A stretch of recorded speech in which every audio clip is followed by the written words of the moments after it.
Welcome to Newtown's World. I'm Gary Davis. The World Affairs Forum is a nonprofit, nonpartisan organization based in Stamford, Connecticut.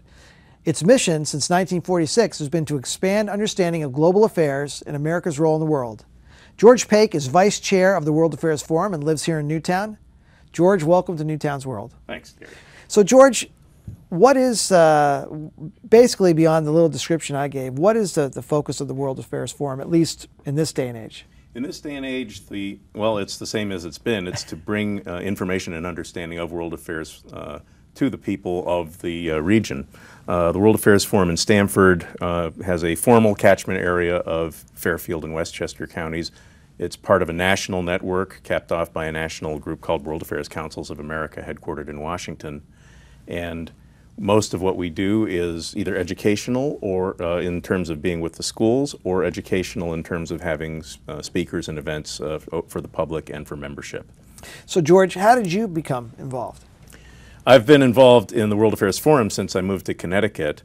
When I left the Foreign Service in 1994, I moved to Pittsburgh and I was guided to the counterpart organization there, the World Affairs Council, where I was active. So after a few years there, I immediately found this organization when it came here.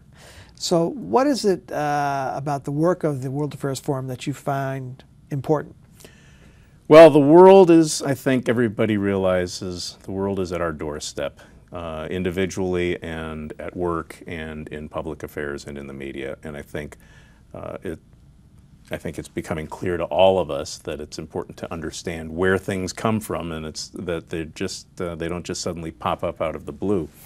So this is an organization that has a diversity of speakers and has a diversity of sources that we try to use to bring some understanding to the people of the region. So when you're deciding on programs for the year, do you have a focus, or are there certain types of things you're trying to focus on today that you feel are important to try and help educate the people in our region? Well, I think that's a function of how we're a smallish organization in terms of the executive staff. We're a working board and a small executive office, and it's sort of a feel thing among us. We have some very prescient people doing our programming. And some of them have a very strong sense of who and when to bring in front of folks. We just had somebody, Dr. Dov Waxman, who's a professor specializing in Israeli-Palestine affairs, speaking maybe a few weeks ago, just as this question of Palestinian statehood was coming to the UN. We have that kind of timing a lot. Well, and what's impressive to me, and what I saw in the organization, is the quality of the speakers that you get. I mean, every program is somebody who's really an expert in a certain part of foreign policy. They really can bring a depth of understanding that you don't typically get even watching news on television. I mean, well, being part of a national network gives us a certain visibility. People are happy to come and talk to a part of that network. And as a result, yes, we get some very high-profile names. We're going to have Stephen Hadley, who was a former national security advisor, on the 19th. We've had William Fallon, who was the commander of CENTCOM, David Petraeus' predecessor in Afghanistan. We've had Mark Grossman, who was the successor to Richard Holbrooke. But we also get some very interesting people. I remember one evening session where we learned a lot of ins and outs of Swiss tax law. But it was actually quite interesting, and it also explained a lot about the Roman Polanski case. But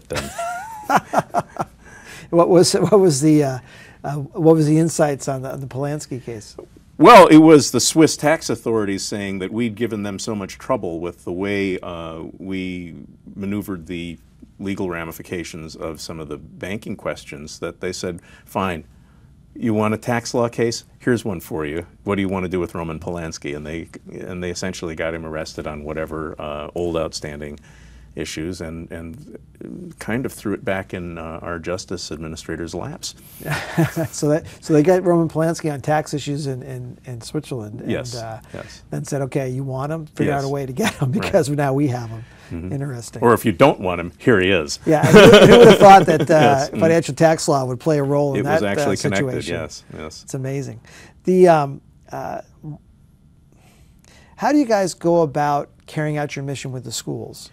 We have basically 3 programs with the schools. There is there are 2 scholarship-type programs and a competition.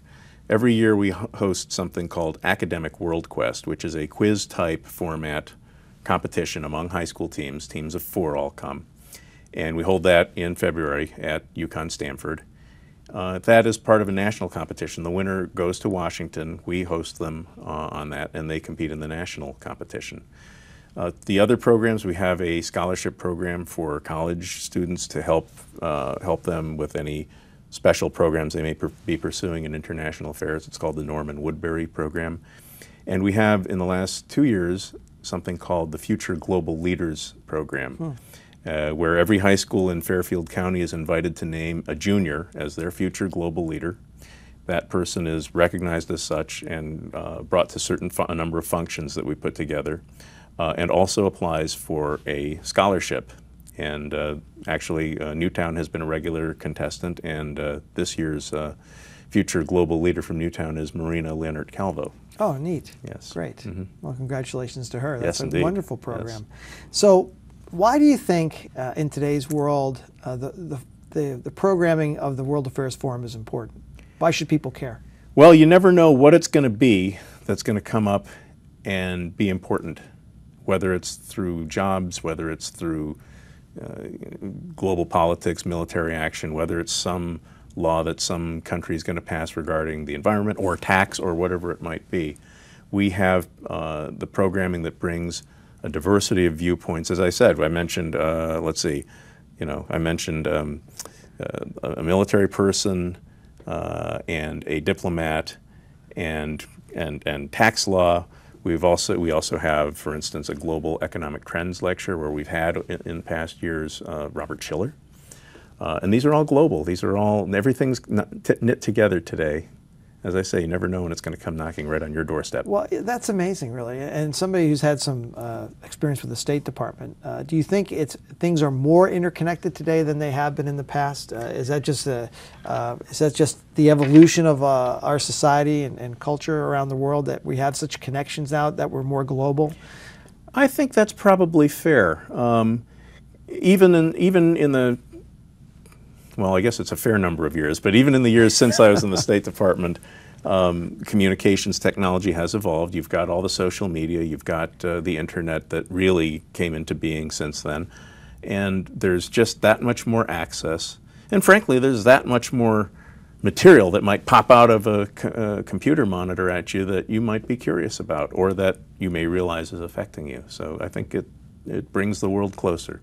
When you have some of these well-respected speakers come and give perspectives on our relationships with different countries, do they talk a bit about the way that the United States is being perceived today? When you look at some of the things happening in our government between the 2 political parties, and you see the United States in contrast to all this other political change happening in the Middle East, is the United States still looked upon as a leader, as an example for democracy, or are people kind of watching now and saying, what's happened to the United States, and why is it now, is this really what democracy is after so many years of it? I think there's a yes and no to that. Certainly a lot of what we see in the public, in the formal leadership and the institutional doings of society could use a little work right now, and everybody knows it. On the other hand, everybody else's institutions could use some work as well, and they all tend to know it.